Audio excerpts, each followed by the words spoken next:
मंगलाचरण। नमो अरिहंताय, नमो सिद्धाणं, नमो आयर्याण, नमो वज्रायाणं, नमो लोये सवसाहुणम्। मंगलम भगवान वीरो, मंगलम मोगणी, मंगलम कुंद कुंदाद्यो, जैन धर्मोस्तु मंगल। सर्वमंगल मांगल्य, सर्व कल्याण प्रधानां सर्वधर्माणां, जैनम जयतु, जैनम जयतु। वंदितु सब सिद्धे धूमचलमणोऽमं गदिं पत्ते, वोच्छामि समय पाहुणे मिळमो सुध केवली भणितम्। नमः समय साराय स्वानुभूत्या चकासते, चित्स्वभावाय भावाय सर्वभावांतरच्छेदे।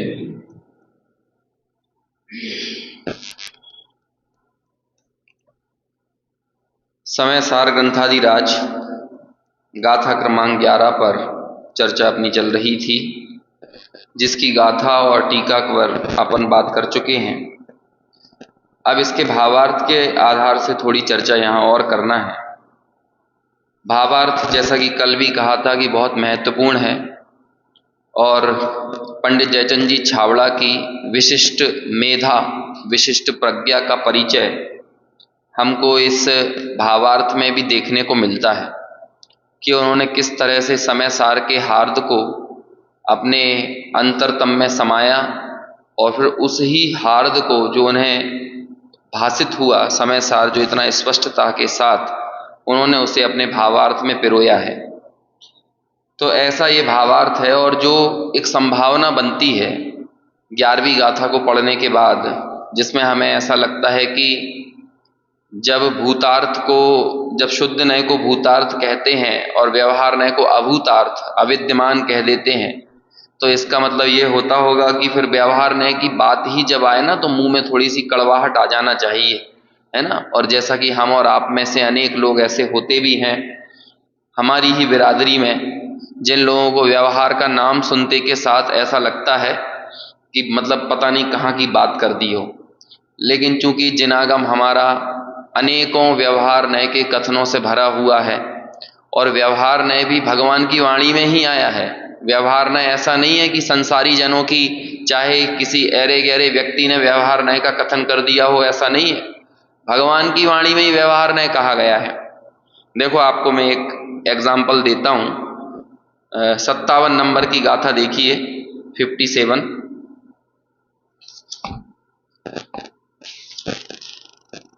पेज नंबर 111 है ना, 111 नंबर का पेज,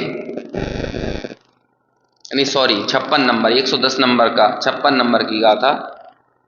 देखो क्या कहते हैं। बवहारेण दु एदे जीवस् हवंति वर्ण मादिया, गुण ठाणंता भावा णदुकेयिणिच्छयणयस्स। यहाँ क्या बोलते हैं कि ये जो वर्णादि, गुण स्थानादि जो भाव है ना, ये सब कौन कहता है? जीवस् एदे, जीवस् हवंति वर्ण मादिया, ये व्यवहार नय से वर्णादि और गुणस्थानादि भाव ये जीव के कहे गए हैं। तो ये गुणस्थान का और जीव समास का कथन किसने किया है? केवली भगवान सर्वज्ञ भगवान ने किया है, कि चाहे जिसी छदमस्त व्यक्ति ने कर दिया है? तो व्यवहार ने ऐसे कहा है ना, जीव के गुणस्थानों को और जीव समास को, वर्गण क्या कहते हैं, मार्गण स्थानों को, गुण ठाणंता भावा णदुकेयिणिच्छयणयस्स। लेकिन उन्हें यदि आप निश्चय ऐसे देखते हो तो वो सभी जीव के नहीं है। ऐसा भगवान ने ही कहा है, ऐसा किसी अन्य ने तो कहा नहीं है, है ना। इस तरह से देखो, अनेक जगह पर आपको इस समय सार में ऐसे कथन देखने को मिलेंगे जहां पर ऐसा कहा गया कि ऐसो जिणोपदेशो, ऐसा जिनेंद्र भगवान का उपदेश है, लेकिन ये जिनेंद्र भगवान का उपदेश व्यवहार नय से है। तो हम और आप में से अनेकों लोगों के निश्चय नय का विषयभूत आत्मा तो उनके ज्ञान में और दृष्टि में आता नहीं है, लेकिन व्यवहार नय के प्रति ऐसी कचास भरा जाती है कि उसका नाम ही कहीं सुन ले तो ऐसा लगने लगता है ये तो मिथ्या दर्शन की बात हो गई, ये तो मिथ्या दृष्टियों की बात हो गई। जबकि बारंबार एक बात अपन भी इस चर्चा के दौरान दोहराते चले आ रहे हैं कि निश्चय न हो अथवा व्यवहार न हो, दोनों ही सम्यक श्रुत ज्ञान का अंश हैं। कुश्रुत ज्ञान का अंश तो नहीं होते ना। नय कुश्रुत ज्ञान का अंश क्या होते हैं? उन्हें कुनय कहते हैं। जो कुश्रुत ज्ञान का अंश है ना, कुनय मिथ्या ज्ञानी की उपज है और सुनय सम्यक ज्ञानियों की वचन पद्धति, उनके वक्ता का जो अभिप्राय है ना, तो वक्ता कौन है? जैसे ये ग्रंथ के लिखने वाले जो आचार्य हैं, इसके मूल वक्ता तो अभी हमारे सामने यही हैं, और ये भी इनके ऊपर जाओगे तो कौन है? श्रुत केवली हैं, क्योंकि वो खुद ये कहते हैं कि मैं ये जो समय सार आपको बताऊंगा ये कौन सा समय सार है, जो कि श्रुत केवलियों द्वारा कहा गया है। तो श्रुत केवली कौन है? सम्यक श्रुत ज्ञानी है कि मिथ्या श्रुत ज्ञानी, कुश्रुत ज्ञानी? सम्यक श्रुत ज्ञानी है। तो इसका मतलब जो व्यवहार नय की भी बातें कही जाती हैं वो कोई मिथ्या दृष्टि ने नहीं कही है, लेकिन कहते हैं कि विभिन्न भूमिकाओं में व्यवहार नय भूतार्थ होता है, लेकिन जब आपको दृष्टि के विषयभूत आत्मा का अनुभव करना है तब वो संयोगों का जो कथन था ना, वो अब आपके लिए कोई कार्यकारी नहीं है, उपादेय नहीं है। यदि सम्यक दर्शन करना है तो सम्यक दर्शन के लिए तो एकमात्र कौन अनुसरण करने योग्य है? तो कहा वो शुद्ध नय। ये जो हमने कल टीका पढ़ी थी और उस टीका की आखिरी लाइन आई थी ना, इसलिए कर्मों से भिन्न आत्मा के देखने वालों को, देखो 24 नंबर के पेज पर ही टीका का सबसे आखिरी लाइन, कर्मों से भिन्न आत्मा के देखने वालों को व्यवहार नय अनुसरण करने योग्य नहीं है। संस्कृत में देखिए उसके ऊपर लिखा है, अतः प्रत्यगात्मदर्शिभिर व्यवहार नयो न अनुसर्तव्यः। प्रत्यग आत्मा को देखने वाले, ये प्रत्यग आत्मा क्या होता है? हमने पढ़ा था ना मंगलाचरण में, अनंत धर्मणस्तत्वम पश्यन्ति प्रत्यगात्मना। वहां पर हमने प्रत्यगात्मा का क्या अर्थ किया था? कौन कहलाता है प्रत्यगात्मा? अभी तो समय सार की चर्चा चल रही है ना, और समय सार का 11 गाथाएं भी अपनी नहीं हुई हैं। 11 गाथाओं पहले ही हमने मंगलाचरण पढ़ा था और कईयों बार पढ़ते हैं। कई बार जिनवाणी स्तुति को शॉर्ट में पढ़ने के लिए, अब हम वैसे निज निधि ये वाला पढ़ देते हैं, लेकिन संक्षिप्त जिनवाणी स्तुति एक ये भी होती है, अनंत धर्मणस्तत्वम पश्यन्ति प्रत्यगात्मना अनेकांतमयी मूर्ति नित्यमेव प्रकाशताम। तो ये प्रत्यगात्मा को देखने वाली कौन है? किसे कहते हैं प्रत्यगात्मा? हमने वहां पर अर्थ किया था ना, प्रत्यगात्मा मतलब द्रव्य कर्म, नौ कर्म, भाव कर्म से रहित या निरपेक्ष जो एक शुद्ध आत्मा है उसे ही क्या बोलते हैं? प्रत्यगात्मा। अब देखो यहां पर भी वही बात आ रही है, प्रत्यगात्मा दर्शी भी, प्रत्यगात्मा को देखने वाले। कैसे आत्मा को? द्रव्य कर्म, नौ कर्म, भाव कर्म से रहित, अथवा इसी को दूसरा नाम दें तो क्या दे सकते हैं? एकत्व विभक्त। कैसा आत्मा? एकत्व विभक्त आत्मा। सम्यक दर्शन किसे होगा? एकत्व विभक्त आत्मा को देखने पर कि दर्शन द्रव्य कर्म, नौ कर्म, भाव कर्म से संयुक्त आत्मा को देखने पर। एकत्व विभक्त आचार्य कुंद कुंद का संकल्प है ना, ये हर गाथा में हमें ये विजन नहीं भूलना है। किसी भी कार्य के पीछे विजन होता है कि नहीं? जैसे कि एक फैक्ट्री और खोल दी, 2 फैक्ट्री खोल दी, 3 फैक्ट्री खोल दी, 2 दुकानें खोल दी, लोग वक्त एम्पायर बढ़ाते जाते हैं कि नहीं? बड़ी बड़ी कंपनियां होती हैं। अब कहते हैं रिलायंस वाला जो है वो रियल एस्टेट में उतर गया है, रिलायंस वाला अब किराना के सेक्टर में उतर गया है, रिटेल मार्केट में उतर गया। तो ये काहे के लिए उतरा है? प्रॉफिट। विजन क्या है? विभिन्न विभिन्न व्यवसायों में उतरने का प्रयोजन क्या होता है लोक में? एकमात्र प्रॉफिट। ऐसे ही समय सार की हर एक गाथा में किसे देखना है? एकत्व व्यक्त आत्मा। एकत्व व्यक्त मतलब कैसा? द्रव्य कर्म, नो कर्म, भाव कर्म, अपने से एकत्व और पर से विभक्त। द्रव्य कर्म, नो कर्म, भाव कर्म मेरे निज गुण हैं कि ये पर द्रव्य के गुण हैं? मतलब पौद्गलिक है ना, द्रव्य कर्म, नो कर्म, भाव कर्म। तो इनसे भिन्न आत्मा को दर्शाना यही एकमात्र आचार्य कुंद का संकल्प है, यही एकमात्र विजन है। तो हर एक गाथा में हमको क्या दिखना चाहिए? वही विजन दिखना चाहिए। अब हमें ये वाली गाथा में भी आचार्य क्यों ऐसा कहते हैं कि शुद्ध नय भूतार्थ है और व्यवहार नय जो है वो क्या है? अभूतार्थ है। किस लिए कहा? यहां उन्हें आपको सदाचार नहीं सिखाना। यदि सदाचार सिखाना होता तो हम उपचरित सद्भूत व्यवहार नय को लेके आते। यदि हमें सदाचार सिखाना होता तो अनुपचरित सद्भूत व्यवहार नय लाते। हमें आत्मा के बारे में आपको समझाना होता तो फिर हम वहां पर उपचरित अथवा अनुपचरित सद्भूत व्यवहार नय लाते। लेकिन हमें हमारा ये कोई प्रयोजन नहीं है। हमारा प्रयोजन क्या है? दिखाना आत्मा को, एकत्व व्यक्त आत्मा को दिखाना, एकत्व व्यक्त आत्मा को जनवाना नहीं। जनवाना यानी क्षयोपशम ज्ञान में जनवाना नहीं है। क्योंकि ऊपर हमने जब पहले दिन चर्चा की थी गाथा की, तो हमने कहा ना कि ऊपर तो बात आ रही है नयों की। नए होते हैं ज्ञान के भेद, श्रुत ज्ञान के ही तो विकल्प है ना, जबकि नीचे बात आ रही है श्रद्धा की। तो ऐसा क्यों किया? क्योंकि उन ज्ञान के विकल्पों को भी दबाकर मात्र एकमात्र शुद्ध नय जो दिखाना चाह रहा है, जो बताना चाह रहा है, हमें तो बस उस एक शुद्धात्मा के दर्शन करना है। दर्शन करना है मतलब उसकी अनुभूति करना है, यही मैं हूं। अभी हमने हमारी अनुभूति कैसे की? बात आई थी ना, प्रबल पंक मतलब प्रबल कीचड़ के संयोग से जैसे जल मलिनता को प्राप्त हो जाता है और उस मलिनता के आविर्भाव को देखने वाला व्यक्ति निर्मलता का तिरोभूत कर देता है। फिर हमने निर्मलता का आविर्भाव कैसे किया? उस पानी में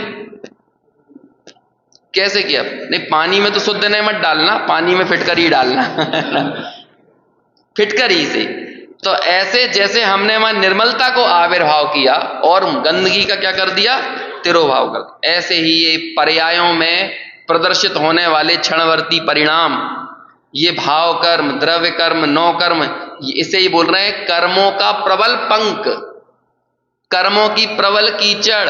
अब इसको इससे भिन्न निरपेक्ष ज्ञायक भाव देखना है तो कौन सी फिटकरी डालना पड़ेगा?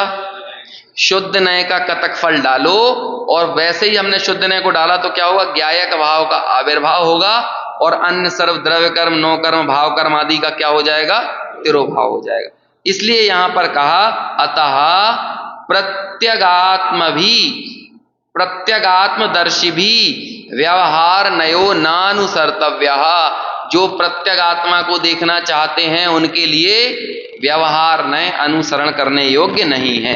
अब ऐसी बात सुनकर कोई व्यक्ति अपनी पर्याय मूलता को छोड़े नहीं, लेकिन अपने जीवन के सदाचार को छोड़ दे, स्वच्छंदी रवैये को अपना ले, तो ऐसी हर एक संभावना को दूर करने के लिए बहुत अच्छे से नयों की विवेचना करते हुए यहां पर पंडित जयचंद जी छावड़ा अब भावार्थ लिखते हैं।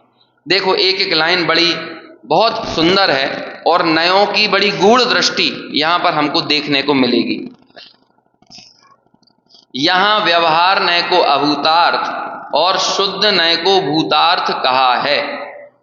जिसका विषय विद्यमान ना हो, असत्यार्थ हो, उसे अभूतार्थ कहते हैं। व्यवहार नय को अभूतार्थ कहने का आशय यह है कि, अब देखो आशय है ना, व्यवहार नय को अभूतार्थ क्यों कहा, उसका क्या आशय है कि शुद्ध नय का विषय अभेद एकाकार रूप नित्य द्रव्य है, उसकी दृष्टि में भेद दिखाई नहीं देता, इसलिए उसकी दृष्टि में यानी शुद्ध नय की दृष्टि में भेद क्या हो गए? अविद्यमान और असत्यार्थ ही कहना चाहिए। अब देखो आगे, ऐसा ना समझना चाहिए कि भेद रूप कोई वस्तु ही नहीं है ना। क्या मतलब है कि शुद्ध नय की दृष्टि में भेद दिखाई नहीं देते। ये बात 100% सत्य है। आपका नजर किसे देख रही है? अभेद ज्ञायक को देख रही है। लेकिन उसका मतलब ये नहीं है कि भेद नाम की कोई वस्तु होती ही नहीं है।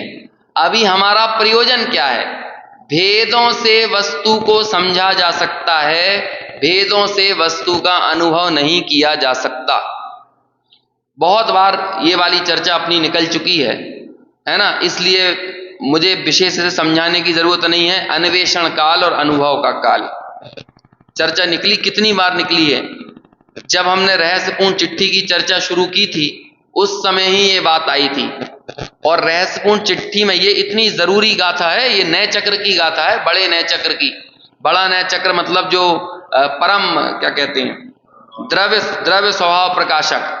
परम भाव प्रकाशक तो अपने छोटे दादा का लिखा हुआ है, द्रव्य स्वभाव प्रकाशक नए चक्र लिखा। अब तो क्या है कि पहले डॉक्टर साहब ने भी जो नए चक्र लिखा था ना, उसका नाम रखा था जिन वरस्य नए चक्रम। क्या नाम था उसका? जिन वरस्य नए चक्रम। वो अब जब वो नाम पढ़ते थे लोग बाग, जिन वरस्य नए चक्रम, तो उन्हें लगता था संस्कृत की कोई कठिन किताब होगी, है ना। तो फिर बाद में उसका नाम बदला गया और फिर जिन वरस्य नए चक्रम से हटाकर क्या नाम रखा गया? परम भाव प्रकाशक नए चक्र। अकेला नए चक्र लिखने पे भी समझ में नहीं आ रही थी बात। क्यों? क्योंकि नए चक्र की और भी पुस्तकें थी। अब दूसरी पुस्तकों से अलग आइडेंटिफाई किया जा सके, इसलिए उसका नाम फिर क्या रखा गया? परम भाव प्रकाशक। और पहले जो नए चक्र है माल्य धवल वगैरह का, उसका नाम क्या है? द्रव्य स्वभाव प्रकाशक नए चक्र। देखो मैं फिर से वो गाथा आपको पढ़ के सुनाता हूं कि भेद कहां पर दिखाई देते हैं और अभेद की बात कहां पर आती है। देखिए पढ़ता हूं मैं गाथा। बड़े नए चक्र ग्रंथ में ऐसा कहा है। यहां पर मोक्ष मार्ग प्रकाशक क्या कहते हैं, पंडित टोडरमल जी ने रहस्यपूर्ण चिट्ठी में उसे कैसे उद्धृत किया? बड़ा नए चक्र, है ना। तो बड़ा नए चक्र मतलब वो कोई माल्य धवल आचार्य का लिखा हुआ। देखो उसकी ये गाथा है, बहुत प्रसिद्ध गाथा है, लगभग 1100 साल पुरानी। तच्चाणेषण काले समयं बुद्धे ही जुत्तिमग्गेण णो आरायण समये पच्चखो अनुभवो जम्मा। इसका मतलब ये हुआ तच्चाणेषण काले। तच्चा यानी होता है तत्व, तत्व के अन्वेषण के काल में। अन्वेषण मतलब क्या होता है? उसको समझना, उसको खोजना। खोजा किसे जाता है? जिससे हम परिचित ना हो, जिसे हम जानते ना हो। तो वो खोजने का काल, वो परिचय प्राप्त करने का काल, वो क्या कहलाएगा? अन्वेषण का काल। आइडेंटिफाई करने के लिए किसी भी चीज को हम ऐसे ही बताते हैं कि नहीं? जैसा कि हमने बोला आपसे कि भाई मेरा मोबाइल लेके आना अंदर। अब कोई दूसरे व्यक्ति को आपने बोला, वो मोबाइल को नहीं जानता है, तो आप क्या बोलोगे? क्या बोलोगे? मेरा मोबाइल का मतलब क्या है? मेरा मोबाइल मतलब क्या?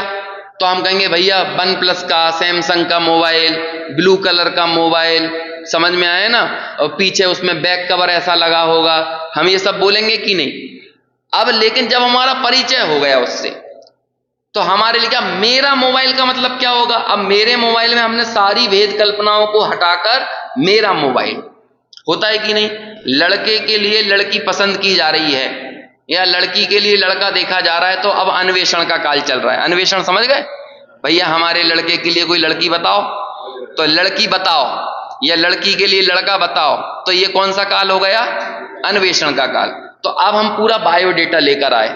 उस बायोडेटा में सब कुछ लिखा रहता है, मामा का गोत्र, पापा का गोत्र, दादा का गोत्र, मामा की काय की दुकान है, 3 मामा है, तीनों मामा क्या क्या करते हैं। ये सब क्यों देख रहे हो इतना सब? इन 3 मामाओं से शादी करना है क्या? है 3 फूफाओं से शादी करना है? सब लिखेगा, बुआ ये, फूफा ये, है ना, फूफा जी ये करते हैं। अब फूफा जी से क्या मतलब तुम्हारे लिए? मामा जी से क्या मतलब? लेकिन अन्वेषण काल में देखो, अब कहते हैं कि तुम कर लो अन्वेषण। तुम्हें यदि हम एक फूफा जी मान के चलो, अलग अलग लिख दिया ना, ग्वालियर वाले फूफा जी का एड्रेस डाल दिया, झांसी वाले फूफा जी का डाल दिया, समझ में आया? बीना वाले का डाल दिया। काय के लिए डाला ये? कि तुम्हें जिनसे अन्वेषण करना है पूछे आओ जाके, जे सब भी हमें फूफा लगते हैं, जे हमारे मामा लगते हैं, हमने लिख दिया उसमें कि विदिशा वाले मामा, इंदौर वाले मामा, सब लिख दिया। ये सब क्या काय के लिए बताया इतना सब? ये लड़के के मामा यहाँ यहाँ, ये लड़के के फूफा यहाँ यहाँ, लड़के के भाई यहाँ यहाँ, इनका गोत्र ये, फलाना ये, ठिकाना ये। क्यों? अन्वेषण काल में ऐसा ही होता है। समझ में आया ना? तो ऐसे ही तत्व के अन्वेषण काल में जितने भेद कर सकते उतने भेद कर दो। भेद की सत्ता नहीं होती, भेद की सत्ता नहीं होती तो ये कैसे कर देते भेद? इसका मतलब है ना भेद सत्ता में, लेकिन कहते हैं वो अन्वेषण काल में भेद भूतार्थ हैं। लेकिन अब बात काय की आ रही है? अनुभव की। देखो यहां लिखा ना, तच्चाणेषण काले समयम बुद्धे ही जुत्तिमज्ञेण, है ना? उसमें नहीं मिलेगा, मैं मोक्ष मार्ग प्रकाशक में से बता रहा हूं, मोक्ष मार्ग प्रकाशक नहीं, रहस्यपूर्ण चिट्ठी में टोडरमल जी ने उद्धृत की है ये वाली गाथा। कितनी जरूरी गाथा है, रहस्यपूर्ण चिट्ठी के अंदर है ये। रहस्यपूर्ण चिट्ठी में बनारसी दास जी की वो लाइन भी उद्धृत की, वस्तु विचारत ध्यावते मन पावे विश्राम। देखो एक लाइन में पूरी सब कुछ बता दिया आपको, एक लाइन में, वस्तु विचारत ध्यावते। अब देखो इसमें अन्वेषण काल भी है, अनुभव भी काल भी, इतनी सी लाइन में समझ लो। इतने से में कहां है बताइए? वस्तु विचारत, विचारत में क्या आ गया? अन्वेषण काल। और ध्यावते में क्या आ गया? अनुभव का काल आ गया कि नहीं? वस्तु विचारत ध्यावते मन पावे विश्राम। अभी अपने बाबूजी युगल जी की एक चर्चा चैतन्य की पुस्तक है, और उसमें जो पहला वाला ही प्रवचन है, चर्चा चैतन्य की का पहला भाग और पहला प्रवचन, उसमें ये विचार शब्द के ऊपर बहुत चर्चा की बाबूजी ने। वो कहते हैं जब तक विचार है तब तक अनुभूति नहीं। विचार चलते हुए भी अपने आप को नकारता हुआ प्रवर्तता है, क्योंकि विचार जो है सो मैं नहीं, जो मैं हूं सो विचार में नहीं। समझ में आया कि नहीं? तो विचार चल रहा है ना, लेकिन विचार किसके लिए चल रहा है? उसमें एक शब्द उन्होंने लिखा, विचार मेरा नहीं है, विचार्य मेरा है। विचा और या के ऊपर रेप, ये होता है विचार्य। विचार सो मैं नहीं, जबकि कौन मेरा? विचार्य, जिसमें से सारे विचार निकल रहे हैं वो सो मैं। समझ में आया ना? एक समय के विचार में यदि मेरे पने की अनुभूति हो गई या संतुष्टि हो गई तो कहते हैं अनुभूति हमसे दूर भाग जाएगी। बोलो ये विचार कौन सा काल होता है? अनुभव का काल होता है कि अन्वेषण का काल होता है? बहुत मैं तो कहता हूं, अपने पंडित राजेंद्र कुमार जी ने जब वहां पे चर्चा चली थी ना, कोटा में अभी कार्यक्रम हुआ था बाबूजी युगल जी के शताब्दी समारोह में, तो राजेंद्र कुमार जी ने बोला कि ये मोक्ष मार्ग की रजिस्ट्री है। वो मोक्ष मार्ग का साक्षात मुक्ति की रजिस्ट्री है ये चर्चा चैतन्य की पुस्तक के लिए उन्होंने ऐसी संज्ञा दी। और वाकई में इतनी स्पष्टता के साथ वो पूरा का पूरा उस पुस्तक के भीतर आप देखोगे ना, ऐसी अनुभूति की बात है। नीलांबर नाम से है वो, नीलांबर नाम की एक जगह है मुंबई में, वहां पर घर में ही चर्चा हुई थी, और एक वो व्यक्ति भी आए थे जिनके माध्यम से वो चर्चा सामने आई। वो पूरे समय ऐसा हाथ रख के रिकॉर्ड करते थे, क्योंकि वहां पे आ जाते थे 100, 150, 200 लोग। तो अब वो कैसे वो क्या कहते हैं, अपना जो वॉकमैन होते थे ना पहले, वॉकमैन रिकॉर्डिंग वाले छोटे से, है ना, तो ऐसा वो वॉकमैन टाइप का रिकॉर्डर था। तो ऐसे उसके अंदर कैसेट फंसाई और वॉकमैन की बटनें दबा दी, और फिर वो ऐसे करके हाथ 1 घंटे तक, 1.25 घंटे तक ऐसा हाथ रख के रिकॉर्डिंग करते थे। अब आप सोचो, वो रिकॉर्डिंग 1999 में हुई थी, वो वाली रिकॉर्डिंग के अभी वो पुस्तकाकार रूप में प्रकाशित की है। उसमें सबसे पहले नंबर पे ये चर्चा आई है। और ये सारी चर्चाएं जो हमें मिल रही ना, जैसे गुरुदेव के आज 9000 प्रवचन हैं। अब आज के जैसा नहीं था कि मोबाइल की एक बटन दबा दो तो हमारे पास प्रवचन अवेलेबल हो गए। पहले कैसे कैसे रिकॉर्डिंग हुई होगी। वो एक व्यक्ति थे जिनके निमित्त से ये उन्होंने 1960 में रिकॉर्ड करना चालू कर दिए थे। तो लोग वह कहते थे अजीब पागल है, साक्षात उनका लाभ मिल रहा है, वो तो ले नहीं रहे हैं, और ये पता नहीं रोज कैसेट ले लेके जाते थे।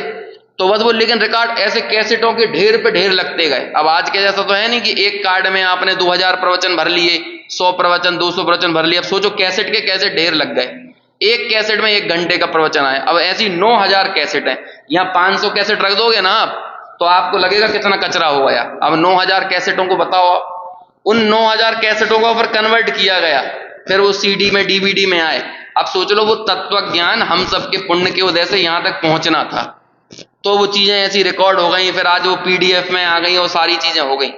ये ऐसे ही तो जनवाणी चलती है, एक एक दो दो लोगों के योगदान से।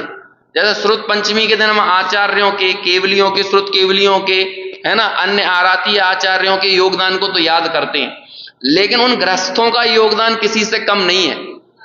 जिन गृहस्थों ने वो पांडुलिपियों को, समझ में आया ना, वो ताड़ पत्रों को सुरक्षित रखा, और वो सुरक्षित रख के आज सोचो ये समय सार 2000 साल बाद हम तक ऐसा का ऐसा पहुंचा है, और कितने महीन ताड़ पत्रों पर अंकित था ये। जरा सी पानी आ जाए, सीड़ जाए, गल जाए, तो बोलो क्या होगा, ये ऐसा का ऐसा पहुंच सकता था।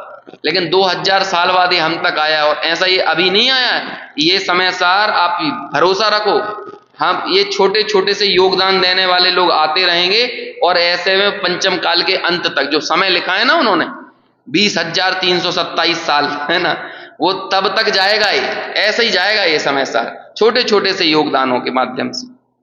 तो ये इनसे ये चीजें हमारे सामने आती हैं। खैर ये तो हमारी विषयतर चर्चा हो गई।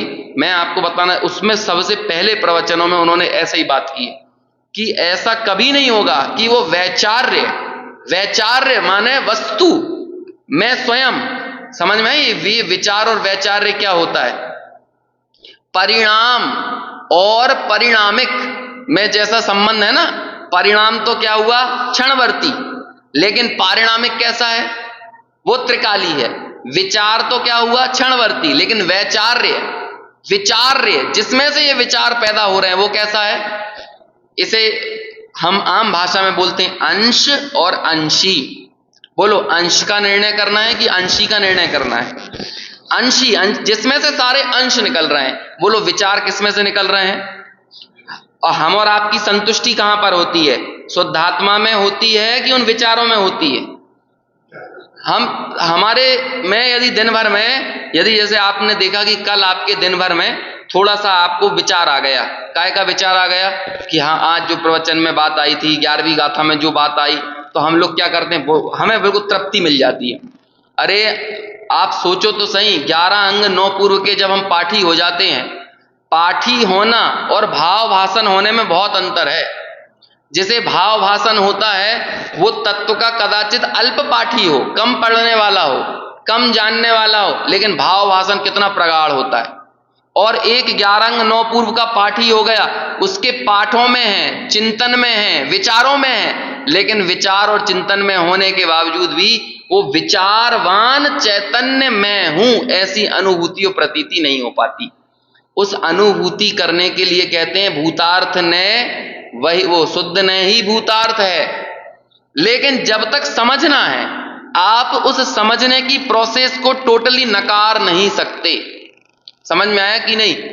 चाय को पीते समय चाय के बनाने की प्रोसेस की जो महत्ता थी उसे आप नकार नहीं सकते टोटली, लेकिन जब आप चाय पी रहे होगे, है ना, या कोई भी वस्तु का स्वाद ले रहे होगे, तब आपको वो प्रक्रिया याद आएगी तो वस्तु का स्वाद चला जाएगा। बोलो, आप ऐसा करके देखना कि ये चाय कैसे बनाई होगी इन्होंने, या शिकंजी कैसे बनाई होगी, तो आपने जैसे ही सोचा तो क्या हुआ, सोचते के साथ क्या हो जाएगा, वो स्वाद चला जाएगा। यहां पर बोलो, ये जो 11वीं गाथा चल रही है, ये अकेले हमको अन्वेषण करवाने के लिए है कि अनुभूति कराने के लिए?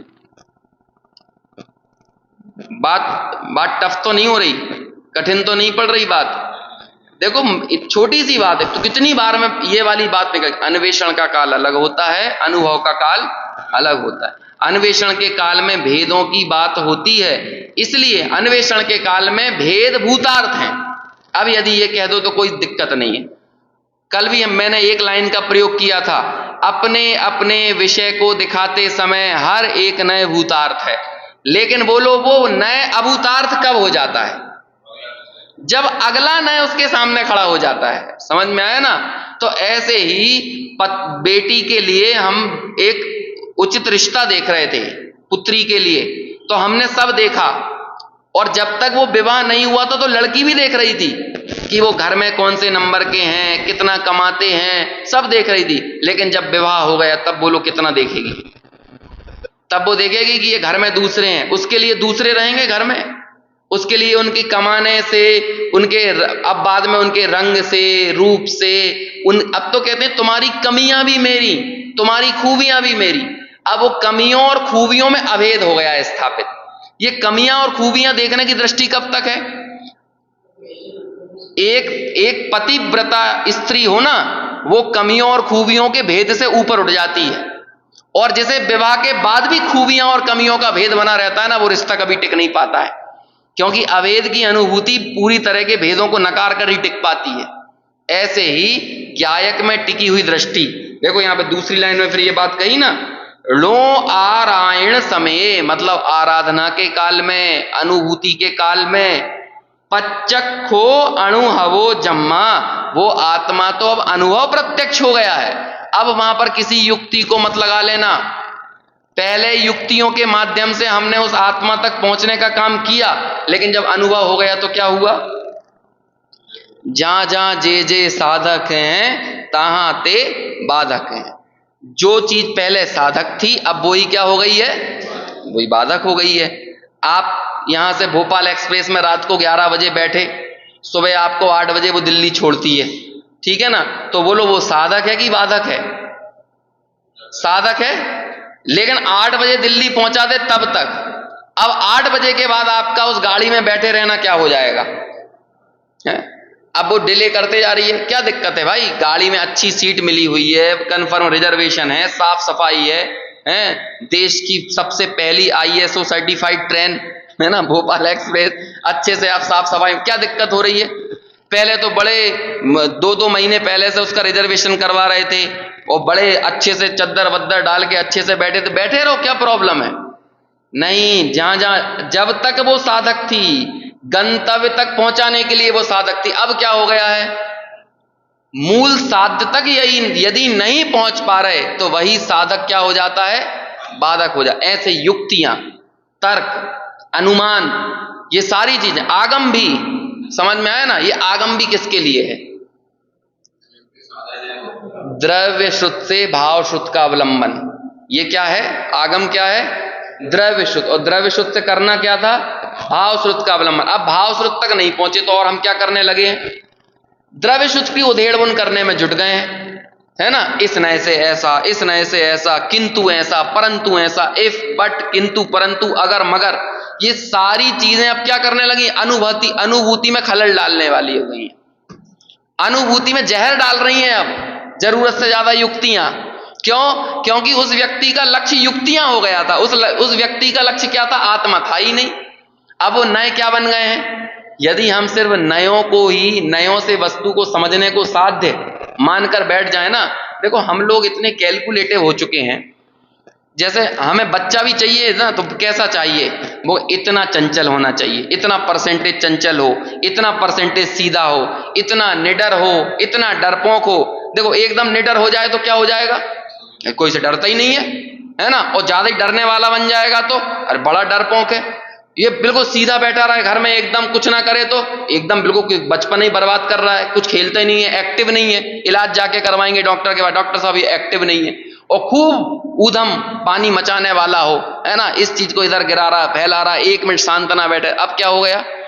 बड़ा चंचल है। तो कितना कैलकुलेट है हमारे पास यदि है ना, जैसे कि हम जैसे विटामिन इतना %, समझ में आया? तो ऐसे हम डलवा देते हैं ना, इतना विटामिन, इतना प्रोटीन, इतना कैल्शियम, आयरन। तो ऐसे ही यदि इंजेक्शन हमें लगाने मिल जाए ना, तो हम भी ऐसे ही लगाने लगे। इतना चंचल होना चाहिए, इतना सुंदर होना चाहिए, इतना गोरा होना चाहिए। हमारी कितनी माता पिता की कितनी अपेक्षाएं होती हैं। बेटा थोड़ा सा डांस का इंजेक्शन लगवा लो तो थोड़ा नाचना सीख जाए, थोड़ा सा सिंगिंग का इंजेक्शन लगवाया तो थोड़ा सा गाना सीख जाए। कितनी सारी हमारी डिमांड्स रहती हैं। ऐसे हम कितने कैलकुलेटिव होते हैं। तो जिन्हें ज्यादा कैलकुलेटिव होने की आदत होती है ना, वो धर्म मार्ग में आएंगे तो ऐसे ही कैलकुलेटिव होके रह जाएंगे। देखो हमने थोड़ा सा निश्चय भी कर लिया है, थोड़ा सा व्यवहार भी कर लिया है, है ना, थोड़ी सी पूजा करके आ गए, थोड़ी सी भक्ति कर ली, सुबह व्रत भी कर लिया। अभी आएंगे क्या कहते हैं रत्नत्रय आएंगे तो हम रत्नत्रय का भी व्रत रखेंगे, 16 कारण के भी व्रत रखेंगे, ये भी करेंगे और हम सामायिक भी करेंगे। तो बोलो हम निश्चय का भी कैलकुलेशन कर रहे हैं, व्यवहार का भी कर रहे हैं, लेकिन कहते हैं कैलकुलेशन में ही पड़े रहोगे क्या, अनुभूति कब करोगे। अब क्या हो गई, हमारा वो सारा कैलकुलेशन क्या बन गया है, धर्म के मार्ग में आकर भी हम हमारी कैलकुलेटिव बुद्धि नहीं छोड़ पाते हैं। अच्छा, हम धर्म से जुड़ते भी उतना ही है कि हमारा संसार का राग ना छूटे, इतना कैलकुलेटिव होके जुड़ेंगे धर्म से भी। ज्यादा ही धर्म से जुड़ गए तो भैया बाल बच्चों को कौन संभालेगा, कहीं मान के चलो हमें आत्मा वाकई में दिख गया, समझ में आया, तो फिर तो बड़ी दिक्कत हो जाने वाली है। क्यों, क्योंकि वो दुकान चली जाएगी, इसे कौन संभालेगा। तो हम जब जुड़ते भी हैं ना तो शंकाशील होकर जुड़ते हैं, यहां पर तत्व को सुनते हैं तो बहुत सारे किंतु परंतु इफ बट अगर मगर है हमारे साथ। यहां आने से पहले भी हम साथ लेकर आते हैं, तो कहते हैं जहर लेके साथ में आ रहे हैं अपन, ये मजाक नहीं चल रहा है। कहते हैं यहां पर तो कहते हैं जब बोल रहे हैं ना भूतार्थ नय, क्या है भूतार्थ मतलब जब ये कह दिया ना कि शुद्ध नय की नजर ही भूतार्थ है, तब हमें इफ बट किंतु अगर मगर सब साइड में रख देना है। लेकिन जब अन्वेषण की बात चल रही हो तब लगा लेना आप। लेकिन जब अन्वेषण हो गया तो अब अन्वेषण में ही लगे रहोगे क्या। कितनी पीएचडी करना है समय सार पर, कितनी आत्मा पर पीएचडी करना है। आत्मा पे अकेला समय सार ही थोड़ी पीएचडी कर रहा है, समय सार का लक्ष्य भी नहीं है आत्मा के ऊपर पीएचडी करवाना। पीएचडी मतलब बस आपके सामने एक थीसिस प्रस्तुत कर दी, कोई थीसिस है क्या। सबसे पहले जब आचार्य ने लिखा था ना तो क्या लिखा था, अरे मैं तो शुद्ध बुद्ध चैतन्य रूप हूं, मेरी परिणति मलिन हुई है मोह के उदय से, संजुलन कषाय का तीव्र उदय है, तो उन्हें वो कह रहे हैं ये मेरी परिणति मोह उदय हो गई है। वो तत्वार सूत्र का कल 10वां 11वां सूत्र पढ़ा ना तो बड़ा अच्छा लगा। इसे मानो बादर संप्राय बोलते हैं, 6वें गुण स्थान को, 7वें गुण स्थान को, 8वें गुण स्थान को, 9वें गुण स्थान को क्या बोला, बादर संप्राय। बादरयान समझते हो क्या होता है, बड़ा भयंकर बादरयान है। सरल भाषा में बोलें तो क्या बोलेंगे, भयंकर। मुनिराज को अपने 6वें गुण स्थान की भूमिका भी कैसी लगती है, भयंकर संप्राय। समझ में आया। और वो कहते हैं कि मेरी परिणति मलिन हो गई, जबकि 3 कषायों की तो हस्ती नहीं है अभी वहां पर, या तो उपशम हो गया है या क्या कहते हैं या उनका क्षय हो गया है। समझ में आया ना। लेकिन सोचो वो स्थूल क्या कहते हैं संजुलन कषाय का जो तीव्र उदय है उसे वो क्या कह रहा है, ये मेरी परिणति को मलिन करने वाला है। तब वो कहते हैं उस परिणति को मैं वापस विशुद्धि को पाने के लिए ये समय सार की व्याख्या कर रहा हूं, लेकिन समय सार की व्याख्या करने से नहीं, समय सार रूपी वाचक से नहीं, समय सार रूपी वाच्य से मेरी परिणति निर्मल होगी। अब वाचक और वाच्य की चर्चा हमने शुरू में की थी, किससे निर्मल होगी, वाच्य से निर्मल होगी। ऐसे ही यहां पर ये समझा रहे हैं कि देखो देखो फिर से भावार्थ पर वापस लौटिए,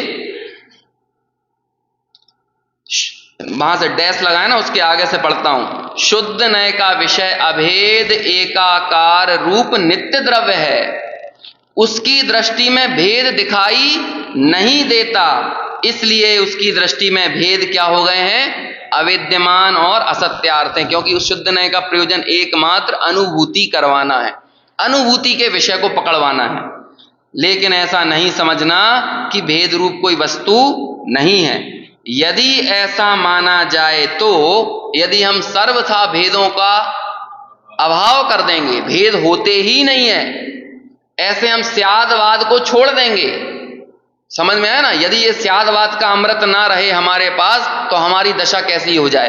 वो लिखते हैं यदि हम भेद को सर्वथा नहीं माने तो क्या कहेंगे कि जैसे वेदांत मत वाले भेद रूप अनित्य को देखकर उसे अवस्तु और माया स्वरूप कहते हैं। वो क्या कहते हैं, पूरा जगत जो दिख रहा है ना वो क्या है, सब माया, ये भेद कुछ नहीं है। एको ब्रह्म द्वितीयो नास्ति, यदि आपको दूसरा दिख रहा है तो वो क्या है, वो माया है, वो ब्रह्म नहीं है। ब्रह्म तो क्या है, एक ही है। इसलिए कहते हैं सब जगह जो भी चीजें हैं, मिट्टी में, कीड़ों में, क्या कहते हैं जीव जंतुओं में, पेड़ पौधों में, और पुद्गल में भी, पुद्गल में भी कौन है, उसमें भी एक ही ब्रह्म है। ऐसी मान्यता चलती है। और सर्वव्यापक एक अभेद नित्य शुद्ध ब्रह्म को ही वो वस्तु कहते हैं, वैसा सिद्ध होगा।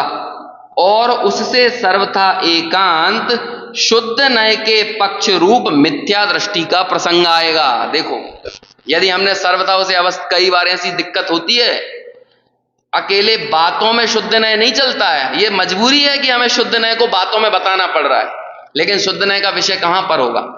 इसलिए बारंबार हमें पंचाध्यायीकार याद आते हैं। पंचाध्यायीकार मतलब राजमल जी पांडे का लिखा हुआ है वो, है ना, लेकिन उसमें एक शंका रहती है कि वो राजमल जी का है या अमृत चंद्राचार्य का है, क्योंकि उसकी प्रौढ़ता ऐसी है कि लगता है कि हमारा अमृत चंद्राचार्य ने लिखा हो, तो वो उस इसलिए ऐसा बोल देते पंचाध्यायीकार, मतलब पंचाध्यायी के रचनाकार। उनसे पूछा गया कि निश्चय क्या है, तो उन्होंने क्या कह दिया, ना तथा। क्या कहा, जो कुछ भी मैं कहूंगा वो क्या हो जाएगा, वो क्या हो जाएगा, वो व्यवहार हो जाएगा। समझ में आया।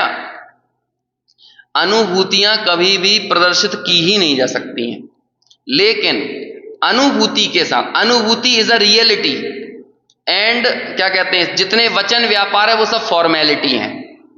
जैसे कि अब मैं आपके यहां आया, यदि आपके मन में मेरे प्रति सम्मान होगा तो आप क्या करोगे, उस अनुभूति को कैसे दिखाओगे। ये अरे बैठिए, कुछ खिलाने के लिए लेके आओगे, मीठे शब्द बोलोगे, बहुत अच्छे से बात करोगे, बहुत सम्माननीय तरीके से, है ना, बात कर सकते हो, खिला पिला सकते हो, इसके अलावा कुछ कर सकते हो। लेकिन ये जो भी दिख रहा है, जो भी बोला जा रहा है, इस बोलने में आपकी अनुभूति कितनी आ रही है, तो अनुभूति तो दिख नहीं रही। लेकिन जो आप बोल रहे हो, जितना मीठा मुझसे बोल रहे हो, इतना मीठा झूठ में भी तो बोला जा सकता है। लेकिन अब आप बताओ, वो जो फॉर्मेलिटी है ना, वो जो फॉर्मेलिटी जिसे आप अपनी रियलिटी को बताने के लिए प्रदर्शित कर रहे हो, वो फॉर्मेलिटी की कीमत कब है। जैसे कि मैं आपके आया और आपने कहा कि इसे अपना ही घर समझो। अब ये बात कैसी है, फॉर्मेलिटी है, लेकिन फिर भी मैं उस पर कोई ऑब्जेक्शन नहीं उठा रहा। क्यों नहीं उठा रहा हूं, क्योंकि अंदर में रियलिटी है, मतलब एक अनुभूति छुपी हुई है। लेकिन आप झूठ मूठ में ऐसी बातें बोल सकते हो कि नहीं, ये एयर हॉस्टेस वगैरह होती हैं, कितनी मीठी बोलती हैं, कितने हंस के खिलखिला के बात करती हैं, बार बार घंटी बजा के बुलाओगे तब भी आपके पास आते जाएंगी। लेकिन बोलो, इनके हृदय में आपके प्रति क्या सम्मान है। वो आपसे कहो यहाँ मुस्कुरा के जा रही हो और पीछे जाके गाली बक रही हो, ये फलानी सीट वाला बड़ा परेशान कर रहा है। अब बोलो क्या है। कहते हैं फॉर्मेलिटी भी रियलिटी के साथ शोभा देती हैं, ऐसे ही अभिव्यक्तियां अनुभूति के साथ शोभा देती हैं। ये आचार्यों की अभिव्यक्ति इतनी शोभनीय क्यों है, ये अभिव्यक्ति है ना, ये समय सार एक्सप्रेशन ही तो है। क्यों ये शोभनीय है, क्योंकि आचार की अनुभूतियों के साथ लिपटी हुई हैं। अब हम क्या करेंगे, हम अनुभूतियों को ना पकड़ें और सिर्फ किसे पकड़ लें, अभिव्यक्तियों को, और अभिव्यक्तियों का एक गट्ठा बनाकर अपने साथ ले जाएं और फिर ध्यान में बैठ जाएं, मैं तो निश्चय न से एक हूं, मैं गायक हूं, मैं शुद्ध हूं। अरे ये बोलने के लिए नहीं बोल रहे थे, क्या क्या कहना चाह रहे थे, अनुभूति के लिए। ये मजबूरी है कि शुद्ध नय की बात भी वाणी से कहना पड़ रही है, लेकिन शुद्ध नय का विषय वाणी का विषय नहीं होता, क्योंकि वो तो वचन अगोचर है ना। समझ में आया। हम एहसास कहते हैं और तुम अल्फाज सुनते हो है ना। ऐसे एक उर्दू कवि ने लिखा, क्या कहा, ऐसे ही हमारे आचार एहसास मतलब अनुभूति कहते हैं और हम क्या सुनते हैं, अभिव्यक्तियों को सुनते हैं, अल्फाजों को सुनते हैं, शब्दों को सुनते हैं, लेकिन शब्दों में अनुभूति नहीं है। नए शब्दों में हो सकते हैं, वाणी में हो सकते हैं, लेकिन नए अनुभूति में नहीं होते। इसलिए अन्वेषण के काल में युक्ति लगती है, अन्वेषण के काल में नए लगते हैं, लेकिन अनुभूति के काल में कोई युक्ति नहीं लगती, अनुभूति के काल में कोई नए नहीं लगते। आगे आगे श्लोक आने वाला है 12वीं गाथा के बाद। अभी तक तो एक भी श्लोक नहीं आया। अमृत चंद्राचार्य को समझ में आ गया है कि 12वीं गाथा तक हमने तुम सबको इतना डोज दे दिया है कि अब तुमको थोड़ा सा क्या कहते हैं, गुनगुनाने की जरूरत है ना। तो वो गुनगुनाने वाले पद्य लिखेंगे, क्योंकि मालूम है उन्हें कि 12 गाथाओं में तो हैवी कर दिया हमने दिमाग सबका, अनुभूति की बात करके, शुद्ध नय का विषयभूत आत्मा बता कर। तो अब काय की जरूरत महसूस होती है उन्हें, थोड़े संगीत की जरूरत महसूस होती है ना। तो अभी संगीत आएगा, फिल्मों में भी तो होता है, क्या होता है, गद्य जो होता है वो बुद्धि का विषय होता है और पद्य जो होता है वो हृदय का विषय होता है। तो फिल्में जब बनती हैं तो कैसे बनती हैं, स्टोरी चलती है फिर गीत आ जाता है, स्टोरी चलती है गीत आ जाता है। क्यों होता है ऐसा, थोड़ा सा रिलैक्स देने के लिए। ये भी तो ऐसा ही है, इसका नाटक है ना, तो नाटक में अकेले कहानी कहानी थोड़ी चलेगी, बीच बीच में गीत भी आएंगे। तो ऐसे ही अभी तक तो 12 गाथाओं तक गद्य गद्य गद्य गद्य आ रहा था, लेकिन अब अमृत चंद्राचार्य के अब श्लोक आएंगे तो पद्य आएंगे, पद्यों की बारिश होगी, बड़ी मधुरिम, हृदय को मधुर लगने वाली ऐसी फुहारें, प्रेरणात्मक बातें वो अमृत चंद्राचार्य अपने पद्यों में रख कर कहेंगे। और उसी समय ये पद आएगा, उदयति नय श्री अस्तमेति प्रमाणम, कि जब वो अनुभूति का विषय भूत भगवान आत्मा, शुद्ध नय का विषय भूत भगवान आत्मा, अनुभूति गम्य भगवान आत्मा जब हमारी अनुभूति में आ जाता है तो क्या होता है, उदयति न नयश्री, नयों का उदय नहीं होता, प्रमाण अस्त हो जाता है, निक्षेपों का पता नहीं चलता कहां चले जाते हैं, और मात्र कौन रह जाता है, मात्र अनुभूति रह जाती है। शुद्ध नय भी नहीं रह जाता ना, नयों का तो क्या हो गया, अस्त हो गया है, तो फिर तो शुद्ध नय भी नहीं रहा ना वहां पे। तो ऐसी दशा बनती है। चलो खैर, अभी इसके बाकी की लाइनें पढ़ते हैं। इसलिए यहां ऐसा समझना चाहिए कि जिनवाणी स्यादवाद रूप है, वह प्रयोजनवश नय को मुख्य गौण करके कहती है। हम जब तक इन अभिव्यक्तियों को देखेंगे, वाणी को देखेंगे, इसे पढ़ेंगे, तब तक हमें नयों की जरूरत पड़ेगी। और ये बहुत दूभर काम है। पढ़ लेना अलग बात है, जिनवाणी के पाठी होना अलग बात है, जिनवाणी के मर्मज्ञ होना अलग बात है।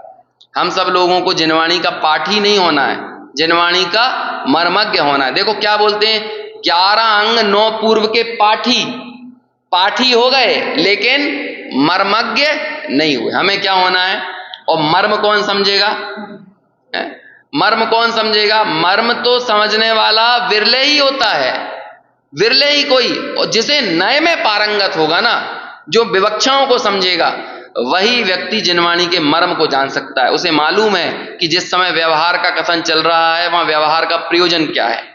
और जब बात शुद्ध नय की बात आ गई ना, कहते हैं अब अनुभूति करो, इफ बट किंतु परंतु अगर मगर लगाना छोड़ दो। इसलिए आचार्य ने कहा तुम्हें क्या करना है, सम्यक दृष्टि होना है ना, तो सारे व्यवहार नय की पोटली बांधो और क्या करें, उसे जमुना में सरा के आ जाओ।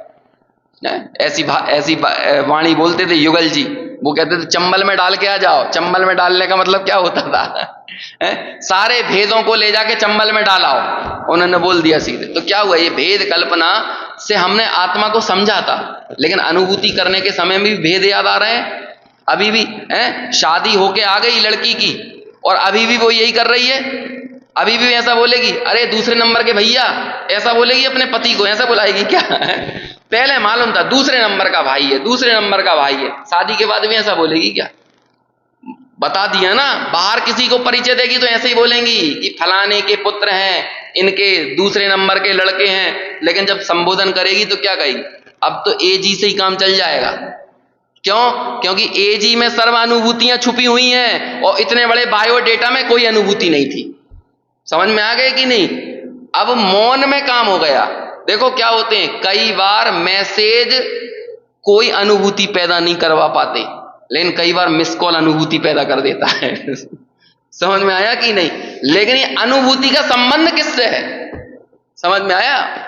पहले इतना बड़ा बायोडेटा आया था लड़की के पास, लेकिन कोई अनुभूति पैदा नहीं थी। लेकिन अब शादी पक्की हो गई ना, तो जिससे शादी पक्की हुई है उसकी मिस कॉल आएगी तो अनुभूति पैदा हो जाएगी। समझ में आया कि नहीं? पूरा संदेश कन्वे हो जाएगा कि भाई अब वो फ्री हो गए, अब मेरे को कॉल बैक करना है, अब ऐसा करना है। अब वो जगह तलाशने लगेगी कि बात करने में कहां पे जाऊं। सारी की सारी चीजें हो गई कि नहीं? क्या अनुभूति का कितना महत्व है।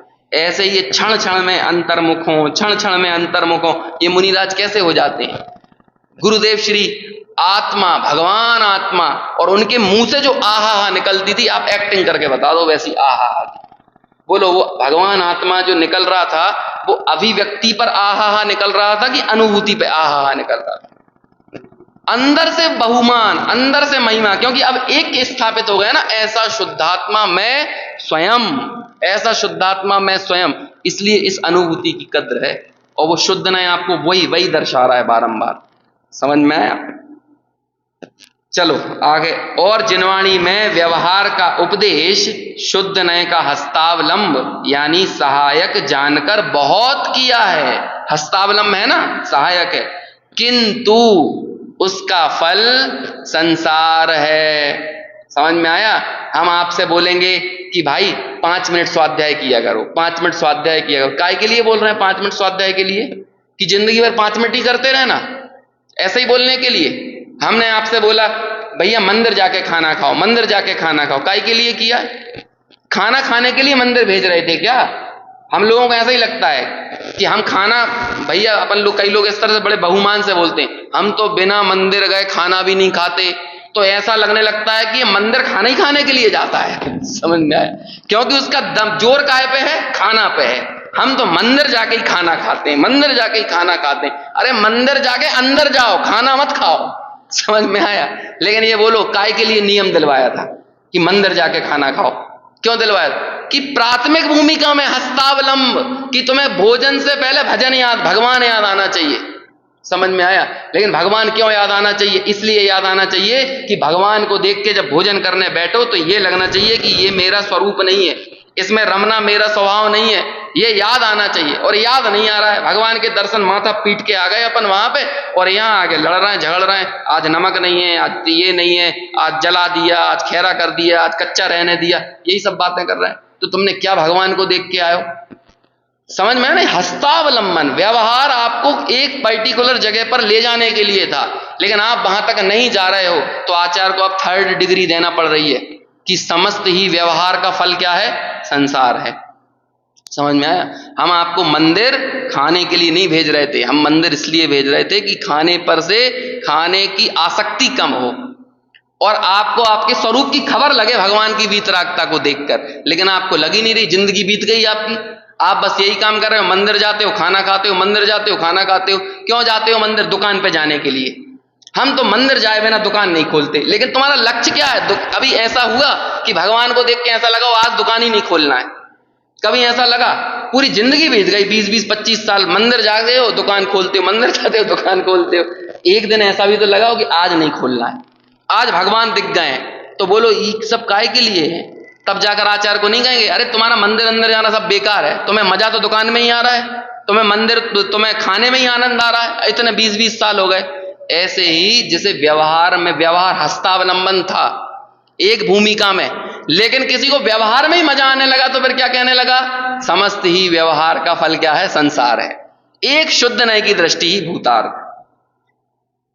शुद्ध नय का पक्ष तो कभी आया नहीं, हमें बाकी सब पक्ष तो आ गए, और उसका उपदेश भी विरल है। उस शुद्ध नय के उपदेश देने वाले भी नहीं मिलते, वह कहीं कहीं पाया जाता है। इसलिए उपकारी श्री गुरु ने शुद्ध नय के ग्रहण का फल मोक्ष जानकर उसका उपदेश प्रधानता से दिया है कि शुद्ध नय भूतार्थ है, सत्यार्थ है, इसका आश्रय लेने से सम्यक दृष्टि हो सकता है। इसे जाने बिना जब तक जीव व्यवहार में मग्न है तब तक आत्मा के ज्ञान श्रद्धान रूप निश्चय सम्यक्त्व नहीं हो सकता, ऐसा आशय समझना चाहिए। इस तरह से अपनी 11वीं गाथा की चर्चा हुई। अब कल और